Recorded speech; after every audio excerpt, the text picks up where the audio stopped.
मित्रों नमस्कार। स्वागत है आप सभी का हमारे YouTube चैनल पर एक बार पुनः। जैसा कि आप जानते हैं कि इस समय हम लोग जो है घटना चक्र की जो दृष्टि नाम से करंट अफेयर्स आई है, दृष्टि नाम से उसका डिस्कशन कर रहे हैं। ठीक है। और इस डिस्कशन के क्रम में हम लोग जो है राष्ट्रीय घटनाक्रम डिस्कस कर चुके हैं, अंतर्राष्ट्रीय घटनाक्रम डिस्कस कर चुके हैं, आर्थिक घटनाक्रम डिस्कस कर चुके हैं और वैज्ञानिक घटनाक्रम का डिस्कशन चल रहा है। तो कल भी एक पार्ट हमने डिस्कस किया था, दूसरा और आखिरी पार्ट आर्थिक घटनाक्रम का आज हम लोग डिस्कस करने जा रहे हैं। कल जो है हमने जो भारत में चीतों के पुनर्वास की जो योजना चलाई गई थी, 12 चीते जो लाए गए हाल ही में 18 फरवरी 2022 को, वहाँ तक डिस्कशन कर चुके हैं। चीते कहाँ से लाए गए? अफ्रीका से लाए गए, यहाँ तक बताया जा चुका है। अब आगे चलते हैं। देखिए अगला पॉइंट हमारा दिया गया है, आपकी स्क्रीन पे दिख रहा होगा। ठीक है। अगला पॉइंट है कि उत्तर प्रदेश के किन 2 स्थानों पर इफको नैनो तरल यूरिया तरल संयंत्र का उद्घाटन किया गया है? तो ये उद्घाटन आंवला और फूलपुर में किया गया है। ठीक है। अगला, जम्मू कश्मीर के किस जिले में लिथियम के भंडार की खोज की गई है?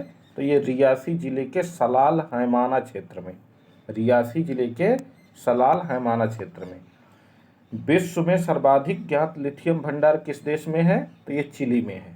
20 अप्रैल 2023 को घटित हाइब्रिड सूर्य ग्रहण को क्या नाम दिया गया? तो निंगालू ग्रहण नाम दिया गया। नासा ने कौन सा वायु गुणवत्ता मॉनिटर लॉन्च किया है? तो उस मॉनिटर का नाम क्या है? टेम्पो है। टेम्पो का फुल फॉर्म क्या होगा? Tropospheric emissions monitoring of solutions. ठीक है। आगे बढ़ते हैं। प्रधानमंत्री नरेंद्र मोदी ने कहां पर प्रोजेक्ट टाइगर के 50 वर्षों के स्मरणोत्सव कार्यक्रम का उद्घाटन किया है? तो ये उद्घाटन किया गया मैसूरू, कर्नाटक में। ठीक है। अगला है, किस वन्यजीव अभ्यारण्य में पहली बार बाघों के फोटोग्राफिक साक्ष्य प्राप्त हुए हैं? तो ये सुहेलवा वन्यजीव अभ्यारण्य में प्राप्त हुए हैं। कहाँ प्राप्त हुए हैं बाघों के फोटोग्राफिक साक्ष्य? सुहेलवा वन्यजीव अभ्यारण्य में। ठीक है। इंपॉर्टेंट फैक्ट है, ये परीक्षा में आ सकता है, विशेष करके आरओ के लिए बहुत इंपॉर्टेंट है। किस राज्य में सुहेलवा वन्यजीव अभ्यारण्य स्थित है? तो ये उत्तर प्रदेश में है। ठीक है। अप्रैल 2023 में जापान के वैज्ञानिकों ने किस नए यूरेनियम समस्थानिक की खोज की है? यूरेनियम 241 की, यूरेनियम 241 की। अगला है, प्राकृतिक अवस्था में यूरेनियम के 3 समस्थानिक कौन हैं? यूरेनियम 234 है, यूरेनियम 235 है और यूरेनियम 238 है।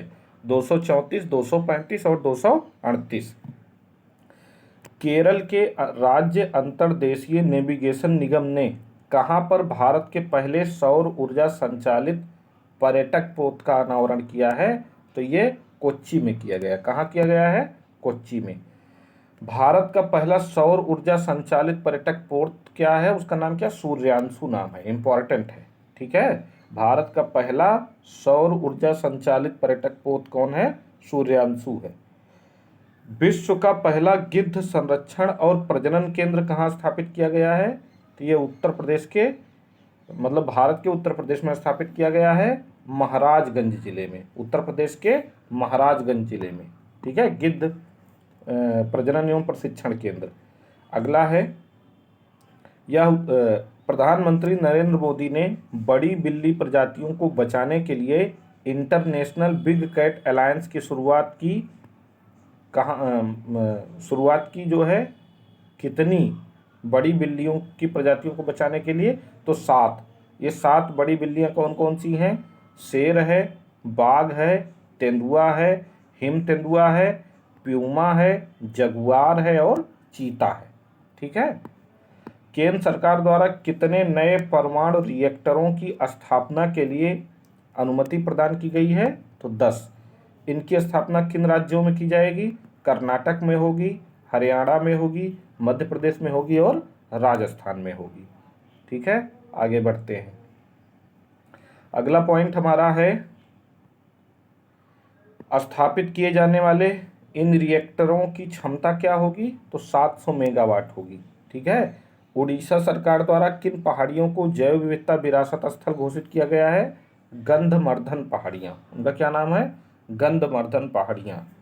किस राज्य सरकार ने थानथाई पेरियार वन्यजीव अभ्यारण्य के गठन हेतु मंजूरी प्रदान की है? तो ये तमिलनाडु ने प्रदान की है। एशिया के सबसे बड़े 4 मीटर अंतर्राष्ट्रीय लिक्विड मिरर टेलीस्कोप का उद्घाटन कहाँ किया गया है? तो ये देवस्थल उत्तराखंड में किया गया है। स्विस फर्म IQ एयर द्वारा जारी वर्ल्ड एयर क्वालिटी रिपोर्ट 2022 में वार्षिक औसत PM 2.5 सांद्रता की दृष्टि से भारत को विश्व में कौन सा स्थान मिला है? 8वां स्थान मिला है। इस रिपोर्ट के अनुसार शीर्ष 3 प्रदूषित देश कौन कौन से हैं? चाड है, इराक है और पाकिस्तान है। लिकोरिस मुलेठी की व्यावसायिक खेती प्रारंभ करने वाला भारत का पहला राज्य कौन है? हिमाचल प्रदेश है। ठीक है, याद रखिएगा। India state of forest report किसने जारी की है?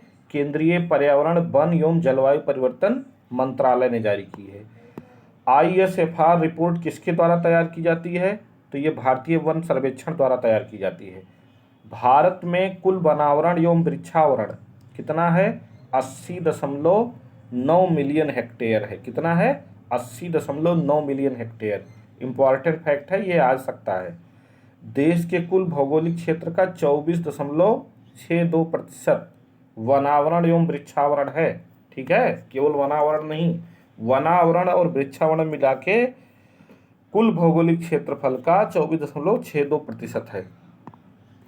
ISFR 2019 की तुलना में ISFR 2021 में देश के कुल वनावरण एवं वृक्षावरण में कितनी वृद्धि हुई है? तो 2261 वर्ग किलोमीटर की। कितनी? 2261 वर्ग किलोमीटर की वृद्धि हुई है। ISFR 2021 के अनुसार भारत में कुल वनावरण कितना है? तो 71.38 मिलियन हेक्टेयर है। कितना है? 71.38 मिलियन हेक्टेयर। ISFR 2019 की तुलना में ISFR 2021 में वनावरण में कितनी वृद्धि हुई है? तो 1540 वर्ग किलोमीटर की। ठीक है, वनावरण में कितनी वृद्धि हुई है? 1540 वर्ग किलोमीटर की, यानी 0.22% की। इंपॉर्टेंट है, याद रखिएगा। ISFR 2021 के अनुसार उत्तर प्रदेश में वनावरण कितना है? तो 14,817.89 वर्ग किलोमीटर। 14,817.89 वर्ग किलोमीटर है। ये कुल भौगोलिक क्षेत्र का 6.15% है। कितना है? 6.15%। ISFR 2021 के अनुसार उत्तर प्रदेश के सर्वाधिक वनावरण वाले जिले कौन कौन से हैं? वेरी इंपॉर्टेंट है ये। सोनभद्र है, खीरी है, मिर्जापुर है, पीलीभीत है, चित्रकूट है। ठीक है, सोनभद्र है, खीरी है, मिर्जापुर है, पीलीभीत है और चित्रकूट है।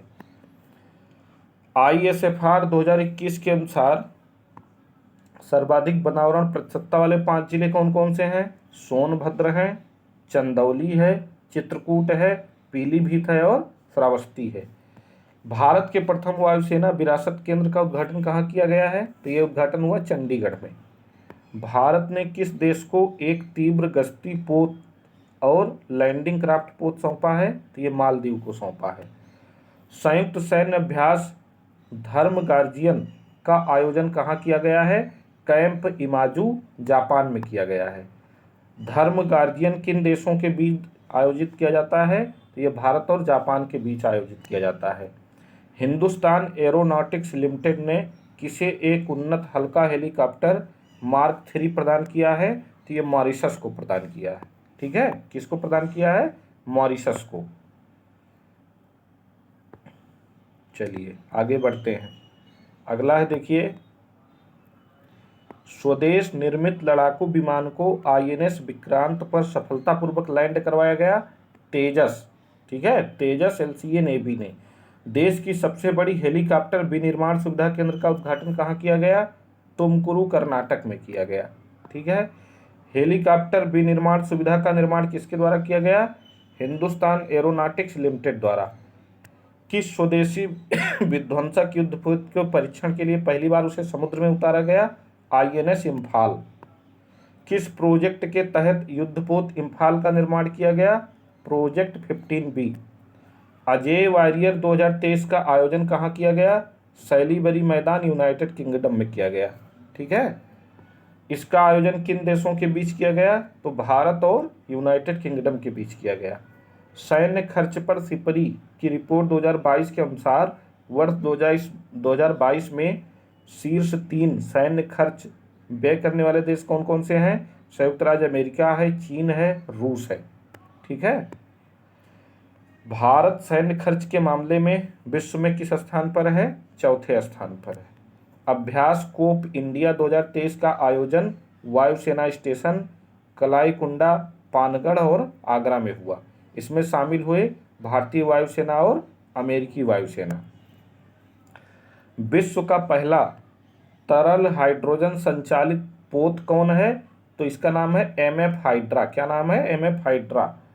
किस देश में MF हाइड्रा पोत का अनावरण किया गया है? तो ये नॉर्वे में किया गया है। ठीक है, चलिए आगे देख लेते हैं। अमोघ 3 नामक एंटी टैंक गाइडेड मिसाइल का परीक्षण किसने किया है? भारत डायनेमिक्स लिमिटेड ने। सिलीनेक्स युद्धाभ्यास किन देशों के मध्य हुआ? तो देखिए सिलीनेक्स 2023 नाम से ही स्पष्ट है, भारत और श्रीलंका के बीच हुआ। रक्षा मंत्रालय ने प्रोजेक्ट आकाश तीर के लिए किसके साथ समझौता किया? भारत इलेक्ट्रॉनिक्स लिमिटेड के साथ समझौता किया। आकाश तीर क्या है? एक स्वचालित वायु रक्षा नियंत्रण और रिपोर्टिंग प्रणाली है। स्वचालित वायु रक्षा नियंत्रण और रिपोर्टिंग प्रणाली है। नेक्स्ट है, किनके बीच प्रशिक्षण अभ्यास अफी इंडेक्स 2023 का आयोजन किया गया? भारत अफ्रीका संघ। ठीक है, किसके किसके? भारत अफ्रीका संघ के। अफी इंडेक्स का आयोजन कहाँ किया गया है? पुणे में किया गया है।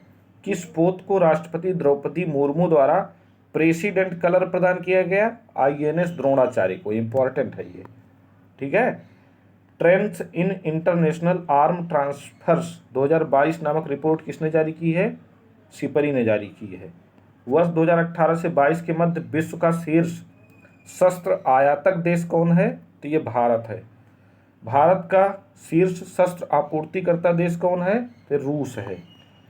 भारत को शस्त्र आपूर्तिकर्ता देशों की सूची में रूस की भागीदारी कितनी है? 45%। यानी 45% जो शस्त्र भारत को प्राप्त होते हैं वो रूस से प्राप्त होते हैं। कलवरी श्रेणी की किस पनडुब्बी को भारतीय नौसेना में शामिल किया गया है? तो इसका नाम है INS वागीर। क्या नाम है? INS वागीर। भारत में पहली बार किस देश को स्वदेशी पिनाक रॉकेट लॉन्चर प्रणाली निर्यात किया जाएगा? तो आर्मेनिया को। भारत पहली बार आर्मेनिया को स्वदेशी पिनाका रॉकेट लॉन्चर प्रणाली का निर्यात करेगा। ठीक है, तो इस तरीके से आज वैज्ञानिक घटनाक्रम भी पूर्ण हुआ। अब कल हम लोग जो है आप स्क्रीन पर देख पा रहे होंगे, अगला पोर्शन है संक्षिप्तियाँ। ये भी बहुत इंपॉर्टेंट है। ठीक है, इसको आप 5 स्टार मान लीजिए, क्योंकि जो पूरा नहीं पढ़ पाते इसको पढ़ लेते हैं तो काफ़ी हद तक चीज़ें कवर हो जाती हैं। तो इसको मतलब हम लोग अगले पेपर में डिस्कस करेंगे, अगले वीडियो में इसकी चर्चा करेंगे। तब तक आप लोग खूब अच्छे से पढ़ाई करते रहिए। करंट अफेयर्स का टेस्ट हमारे RO ग्रुप में हो रहा है, उसको देते रहिए। ठीक है, और लाभ उठाते रहिए। मिलते हैं फिर अगली क्लास में, तब तक के लिए धन्यवाद।